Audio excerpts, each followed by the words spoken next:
Il Cagliari dalle due facce perde 3-2 in casa contro il Genoa, proponendo prima una squadra equilibrata e compatta e poi improvvisamente, forse per voler esporre i tanti nuovi acquisti, finisce per distruggere tutto e distruggere anche il risultato, facendosi scavalcare dal Genoa. Andiamo a vedere i voti, o meglio gli emoticons.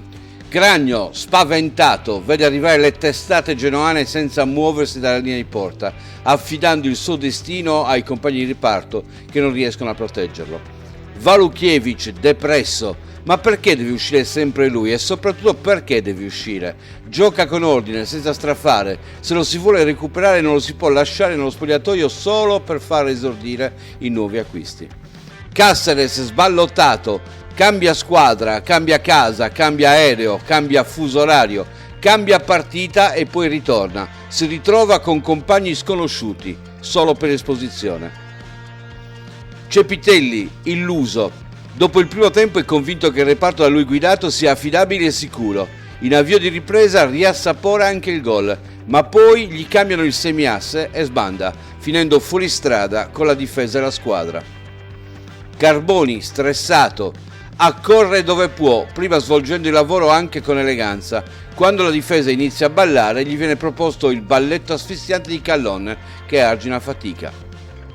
Pereiro, disarmato, con il suo sinistro può pennellare verso un'area di rigore, dove però mancano i dominatori del cielo. Può salvare la squadra solo se può contare sulla contraerei che non c'è.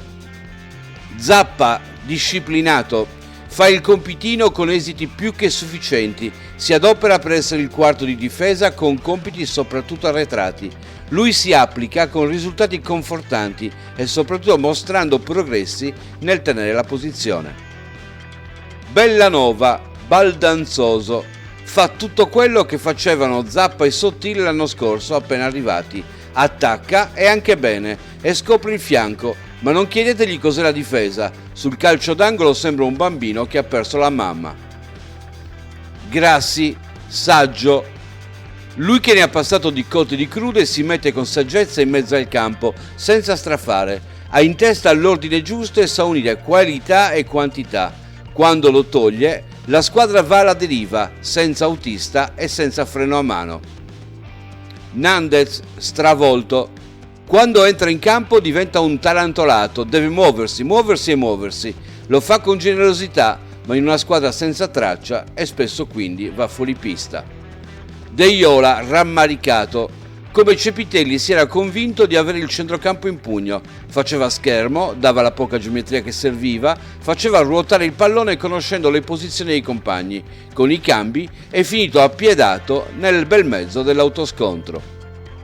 Marin deluso, anche lui ha conosciuto le due facce della luna, finché si è sentito protetto ha anche sciolinato qualche buon inserimento, ma quando la bussola è stata schermata, allora ha faticato anche a trovare il pallone. D'Albert, scoperto. Il giorno che dovesse perdere l'udito continuerà ad andare avanti dritto per dritto lungo la fascia sinistra. Cambia raramente direzione, crossa poco, difende niente. Imparato il movimento del fluidificante, sarà il caso di rispolverare anche il concetto di cross e di 1 contro 1. João Pedro, sfruttato. Se sbaglia una volta e male, si nota. E come? Perché il Cagliari vive su rare occasioni e su 1000 sbavature difensive. Il suo errore più evidente poteva rimediare ad una frittata con pessimi ingredienti, ma non è certo lui il problema. Keita, promettente.